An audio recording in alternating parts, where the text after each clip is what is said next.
Week 30, day 5. What did you learn this week about confidence?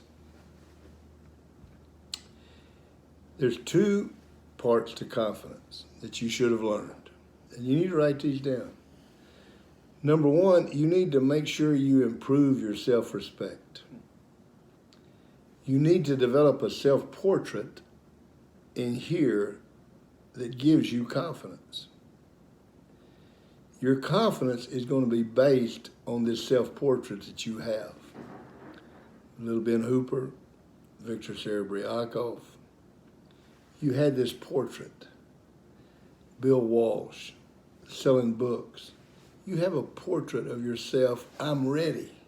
I got it. I'm ready for it. I hope they do blitz. Because if they blitz, we're going to hit them with this. Confidence. Self-respect.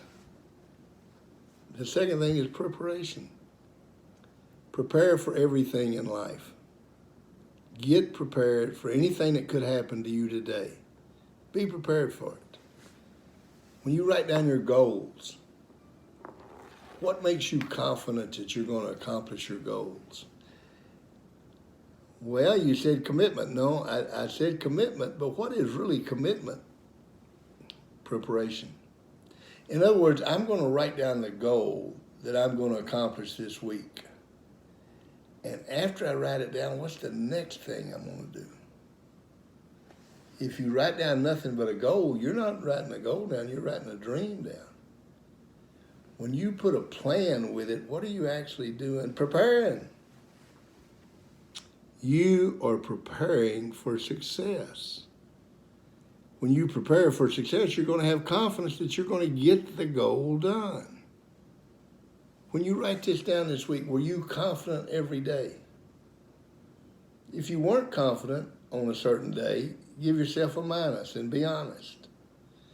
Then write down why you weren't confident.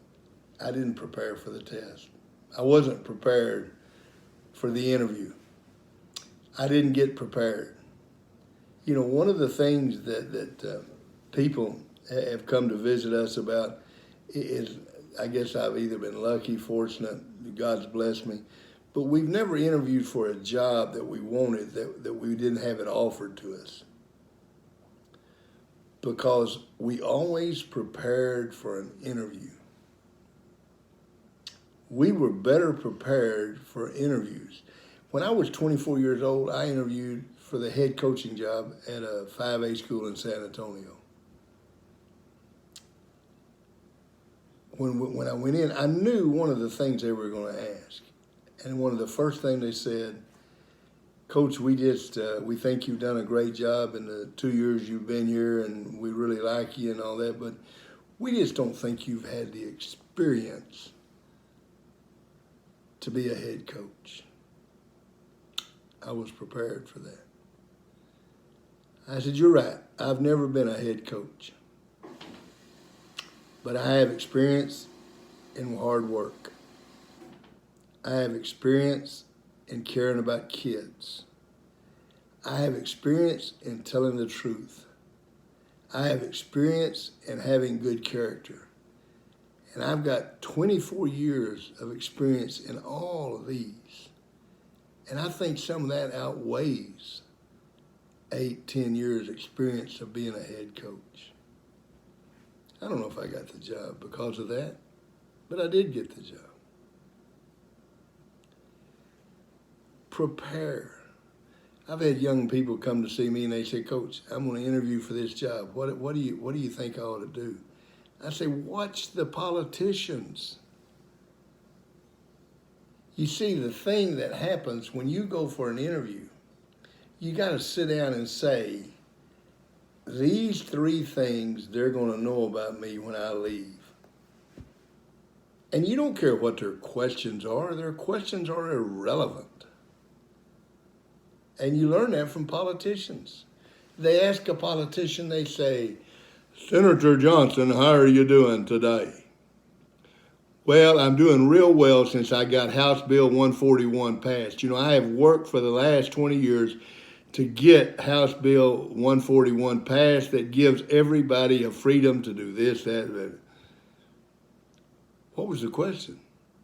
How are you doing today? What was the answer? He got across exactly what he wanted to get across. If you're going to teach character education and you go in for an interview and they say, Coach, good to have you here today. Well, it's good to be here. You know, I'm excited about the opportunity to bring character education to your athletics. What was the question? They didn't ask you a question. They just said, it's good to have you here. But you're going to get across to them 3 things. Now, you can't write down 15 things. You got to write down 3 things that you're going to get across to them. That's being prepared. Writing your goals and being prepared.